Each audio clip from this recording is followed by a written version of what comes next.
Well, here we are in the big tent, Quartzsite, Arizona, the 9 days of the big tent RV and home RV and travel show. It's like crazy. Everything you want for an RV. Over here is the Steel Soldiers, Ultra Band, Steel Soldiers. Hey, what's up? Yeah, what's up? You're gonna be on YouTube, okay? Huh? You're gonna be on YouTube, okay? Huh? YouTube, you're gonna be on Oh YouTube. yeah, sir. Okay. Send me the link. What's Ultra Band? This is the special frequency bracelet.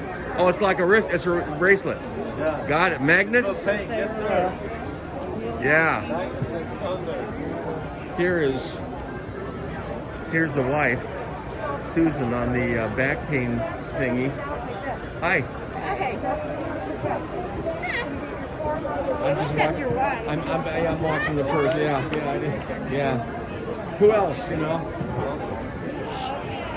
Yeah, this is crazy. It just goes on and on. It's just all kinds of people. We all got our masks on, of course, doing our best not to infect each other with COVID.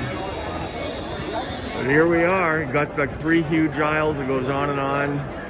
Anyways, I'll check back with you in a minute.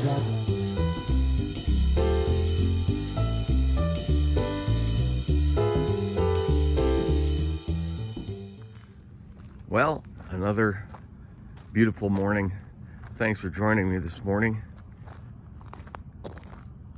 Place is starting to clear out a little bit because it's been raining the last couple days. You can see the clouds in the distance this morning. We've got some, not cloud cover, it's gonna clear up, but it's been rainy and a little bit cool. And also people have gone to the big tent where we started today, the big tent. But it's just awesome to be here. I keep saying that, but it is. But it's awesome to be anywhere if you begin to wake up and see what is real and what isn't real. And we've been talking about guilt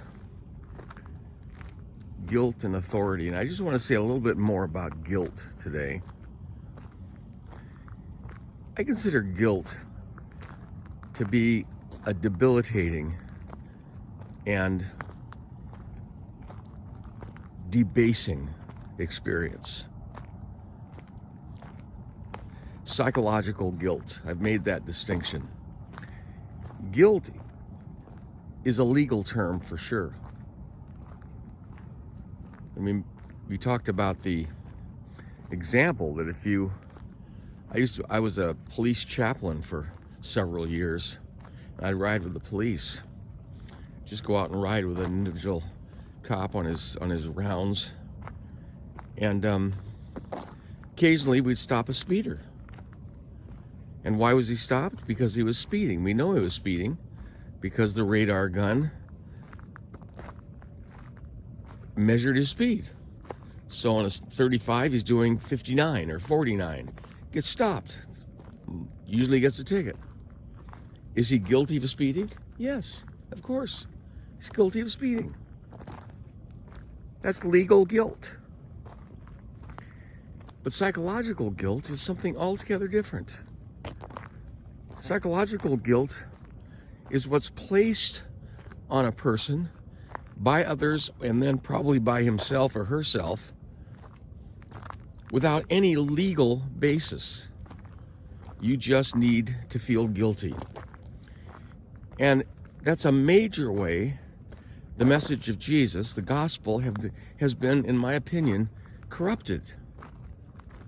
Jesus did not come and say, I'm here to spread guilt. I'm here to spread the fact that, I'm going to die for you, and what have you done for me? I'm here to show you how sinful you are so that you'll feel guilty and realize there's nothing you can do but throw yourself at my feet and beg for mercy. He didn't come and say any of that. In fact, it was just the opposite. He came and said, I'm here to set the captives free, to open the prison doors. to proclaim the acceptable year of the Lord. You're accepted. I'm here to heal the sick, raise the dead. And he demonstrated it during his earthly life by embracing, touching, healing, listening to all sorts of people whom the society deemed guilty. See, there it is right there. The society says you're guilty because you haven't lived up to something we've decided that needs to be lived up to.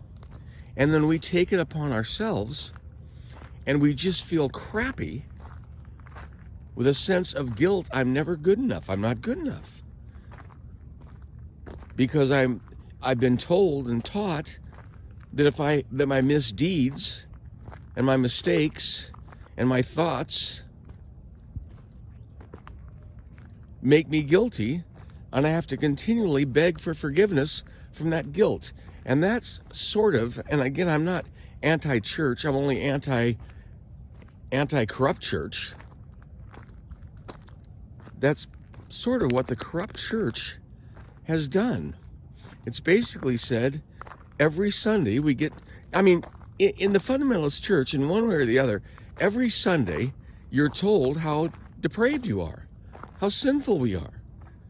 And we're told that the more we are aware of our sin and the more guilt we feel, somehow that makes us more spiritual. But that was not the message of Jesus. And guilt, psychological guilt, is, frankly, a curse. It's not from God. It's not from eternity. It's not from the Holy Spirit. It's not from Buddha. It's not from anything but fallen man's manipulative attempts to either escape having to take responsibility or to put responsibility on others. You know, if you feel guilty all the time, you can attend to feeling guilty instead of attending to what removes the nonsense and the fallacy and the curse of guilt. You can take responsibility. And we talked about this before, but specifically, if you feel guilty because of something you've done, then make amends and don't do it again.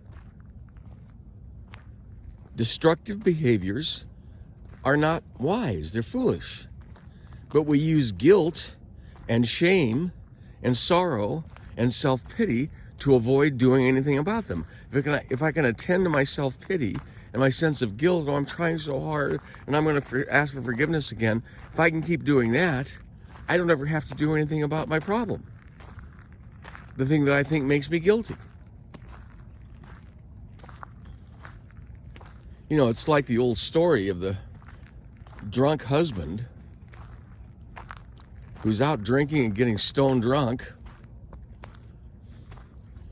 and comes home and ends up sleeping on the floor in the living room, or sleeping out on the front porch, dropped dead, not dead, but dropped unconscious from all the drinking. The wife and the kids freak out. The wife's mad. So what does he do? He feels horrible about himself, and he buys flowers and candy, and he takes the kids out, and okay, got all this guilt. He accepts all this guilt, but he uses the guilt instead of to mask doing anything about it.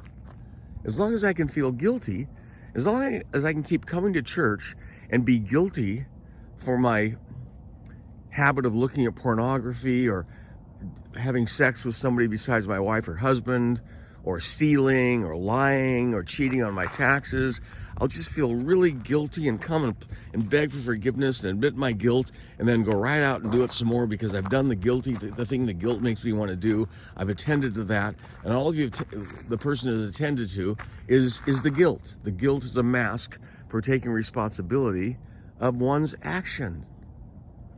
If you feel self-pitiful, you're just playing a game with yourself. You're using self-pity to distract your attention and allow you to keep doing things that make you feel self-pitiful instead of dealing with the real issues. And that's the problem with the church. The church uses symbols and rites and rituals to allow us to keep being jerks. Because we can keep coming back to church and admitting how horrible we are and depraved and feeling guilty and self-pitiful and begging for forgiveness. And okay, we've done it. Now I can go back out and be the same way I was. It reminds me of a guy. There's a guy I used to know. I still know him. I haven't seen him in years, but he's a pastor, and he's pretty high up in church's hierarchy. And one time he said to me, God and I have a great relationship. I like to sin, and God likes to forgive. I mean, that's really a crude way of saying the same thing. We use guilt to avoid taking any responsibility for our actions or our thoughts. And instead of using guilt and feeling guilty and cursing ourselves with what others put on us to begin with, whether it's our parents, teachers, and especially pastors, put psychological guilt on us for being who we are. I mean, that's the problem. Who you are is wrong. You have these thoughts. You have this weakness. You just don't measure up. Who you are is wrong.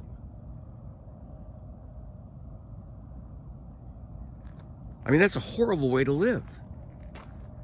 And so the first thing is to understand and to recognize that this thing of I don't measure up, who I am is wrong, is BS. You are who you are. You just are who you are. I am who I am. And if there are things that I'm engaged in my life, or that happen to me, or I say they happen to me, that cause me concern and guilt and problems, I take care of them. I don't just keep sniveling self-pitifully. Oh, I have these evil thoughts. Oh, I keep doing this. Oh, I'm so sorry. Yeah, that's what we do so we can keep doing them. And without probably even realizing it, the church enables that behavior by telling us to keep coming back and keep asking for forgiveness and keep confessing sins and keep begging for mercy. As long as you do that, you'll be okay, which means I can do that, just go on being the jerk I am and never take any responsibility. What a horrible life to feel constantly under a burden of guilt and using the guilt without even realizing it, using the guilt as a mask, a masquerade, an illusory substitution for doing anything about the thing that makes me feel guilty. So specifically, if you don't want to get a ticket and be guilty of speeding, don't speed. If you realize that you lie, stop lying. If you realize that you are extorting money in one way or the other and not paying your taxes and you feel a burden of guilt, don't whine and feel guilty and keep doing it. Stop doing it. Take responsibility for your life. You are responsible for your life. I'm responsible for my life. And when it comes to thoughts, and that's the real hard one, because we feel like thoughts just happen. They're my thoughts. I can't control them. I have all these evil thoughts, lustful thoughts, sexual thoughts, perverted thoughts, hateful thoughts, jealous thoughts. I have all these thoughts, and I'm a victim. You're not a victim if you don't want to be. If you have a thought process that is constantly hounding you and you can't get rid of, the thing to do is to let it happen. Let that thought happen. Take a really good look at it. Don't try to stuff it. Don't feel guilty about it, because that's just more of that escape game. I feel so guilty. Oh, these horrible thoughts. That's just a way to not deal with them. If you have thoughts that bother you, that you wish you didn't have or didn't experience, the thing to do is to let them arise. If they arise, don't push them down. Don't judge them. Don't try to get rid of them. Just take a good look. Experience that thought. Take a really good look at that thought.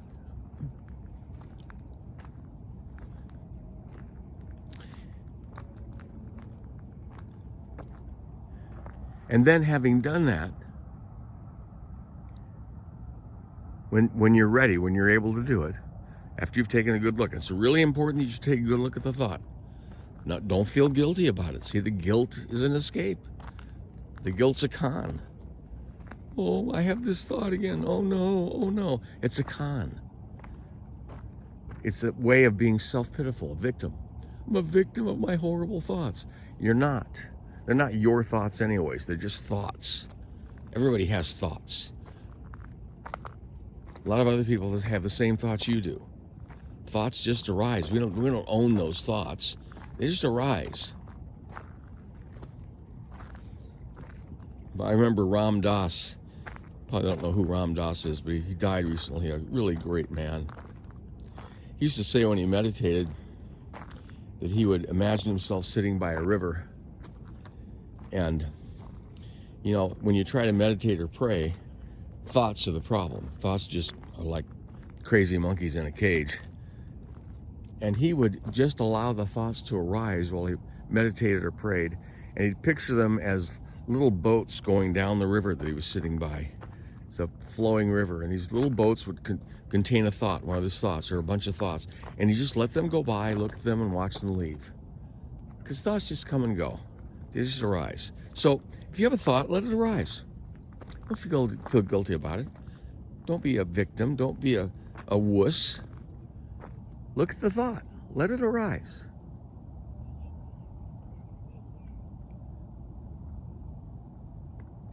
And then when you're ready, ask yourself, what's the payoff of this thought? Why do I let it victimize me? And of course, in many cases, the payoff is that if I let it victimize me and I feel guilty about it, I don't have to take any responsibility. And I never escape the guilt and the pressure of the thought. Once you find it, once you recognize the payoff, that I'm allowing these thoughts to make me feel self-pitiful and victimized, once you realize that, and then you deal with that, I don't need to be victimized and feel self-pitiful. I don't want to be that way. I'm not going to do it. I don't need it. Once you deal with the payoff, oh, the sun's coming up now. Oh, how gorgeous. Isn't that lovely? Once you deal with the payoff and you decide, I am going to surrender my addiction to self-pity. I'm going to surrender my addiction to feeling victimized. I'm going to surrender my addiction to being weak and needy so that others can take care of me. I surrender those things. That's not me. That's my little egoic self, my little ego. I surrender that. If you go through life surrendering the payoffs of thoughts or actions, you'll find that the thoughts and actions lose their vitality in your life. Keep in mind something, loved one. You're not a victim of anything unless you want to be. If you don't want to be a victim, don't be a victim. And if you don't want to feel guilt, stop feeling it. Stop being victimized by it. Look at it. What's the payoff? And usually the payoff of psychological guilt is that I don't have to do anything about it. I don't have to take responsibility. It's so easy. And again, the church enables this. The church doesn't even realize it. Oh, come down to the altar and be forgiven again. Oh, thank you. Oh, thank you, Pastor. Thank you for laying hands on me. Thank you for praying over me. Thank you for praying forgiveness on me. Thank you for forgiving my sin. Thank you so much for releasing me from this guilt until tomorrow when it comes right back up. Because I haven't dealt with it at all. I haven't taken responsibility for it. I've used guilt and self-pity to cover self-responsibility. I've used the nonsense of being a victim, the nonsense of being guilty just for who I am, which is total nonsense. Listen, the gospel is supposed to be good news, not negative, cursed BS. And it is good news. Thanks for being with me again today. We'll keep going on this. It's a great day, great time to be living. So glad you're with me today. So glad you watched the videos. I want to wish you the very best in everything. You have a great day today. I'll be back soon. We'll keep talking. Remember, you're not guilty unless you want to be. You're not a victim unless you want to be. And if you don't want to be, you can stop it. Just start surrendering the payoffs. This is the Prodigal Pastor. Have a great day, and I'll see you next time.